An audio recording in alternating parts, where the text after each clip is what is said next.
Hey everyone. I want to talk about something important today because it's time to get back to our roots around free expression on Facebook and Instagram. I started building social media to give people a voice. I gave a speech at Georgetown 5 years ago about the importance of protecting free expression, and I still believe this today. But a lot has happened over the last several years. There's been widespread debate about potential harms from online content. Governments and legacy media have pushed to censor more and more. A lot of this is clearly political, but there's also a lot of legitimately bad stuff out there. Drugs, terrorism, child exploitation. These are things that we take very seriously, and I want to make sure that we handle responsibly. So we built a lot of complex systems to moderate content. But the problem with complex systems is they make mistakes. Even if they accidentally censor just 1% of posts, that's millions of people. And we've reached a point where it's just too many mistakes and too much censorship.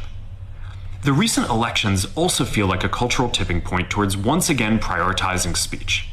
So we're going to get back to our roots and focus on reducing mistakes, simplifying our policies, and restoring free expression on our platforms. More specifically, here's what we're going to do. First, we're going to get rid of fact checkers and replace them with community notes similar to X, starting in the US. After Trump first got elected in 2016, the legacy media wrote non-stop about how misinformation was a threat to democracy. We tried in good faith to address those concerns without becoming the arbiters of truth. But the fact checkers have just been too politically biased and have destroyed more trust than they've created, especially in the US. So over the next couple of months, we're going to phase in a more comprehensive community notes system.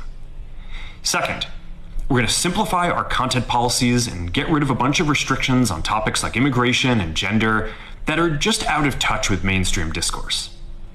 What started as a movement to be more inclusive has increasingly been used to shut down opinions and shut out people with different ideas, and it's gone too far. So I want to make sure that people can share their beliefs and experiences on our platforms. Third, we're changing how we enforce our policies to reduce the mistakes that account for the vast majority of censorship on our platforms. We used to have filters that scanned for any policy violation. Now, we're going to focus those filters on tackling illegal and high-severity violations. And for lower severity violations, we're going to rely on someone reporting an issue before we take action. The problem is that the filters make mistakes, and they take down a lot of content that they shouldn't. So by dialing them back, we're going to dramatically reduce the amount of censorship on our platforms. We're also going to tune our content filters to require much higher confidence before taking down content. The reality is that this is a trade-off.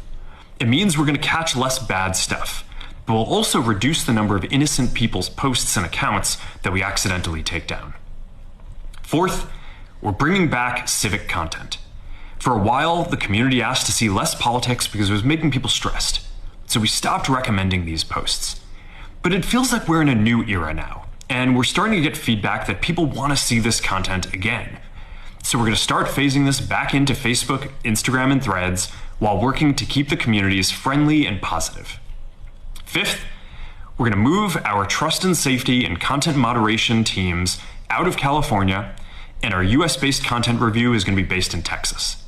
As we work to promote free expression, I think that it will help us build trust to do this work in places where there is less concern about the bias of our teams. Finally, we're going to work with President Trump to push back on governments around the world that are going after American companies and pushing to censor more. The US has the strongest constitutional protections for free expression in the world. Europe has an ever-increasing number of laws institutionalizing censorship and making it difficult to build anything innovative there. Latin American countries have secret courts that can order companies to quietly take things down. China has censored our apps from even working in the country. The only way that we can push back on this global trend is with the support of the US government. And that's why it's been so difficult over the past 4 years when even the US government has pushed for censorship. By going after us and other American companies, it has emboldened other governments to go even further. But now we have the opportunity to restore free expression, and I am excited to take it. It'll take time to get this right, and these are complex systems. They're never going to be perfect. There's also a lot of illegal stuff that we still need to work very hard to remove.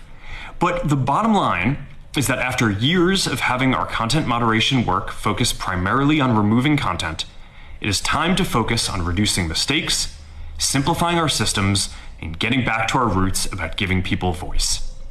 I'm looking forward to this next chapter. Stay good out there, and more to come soon.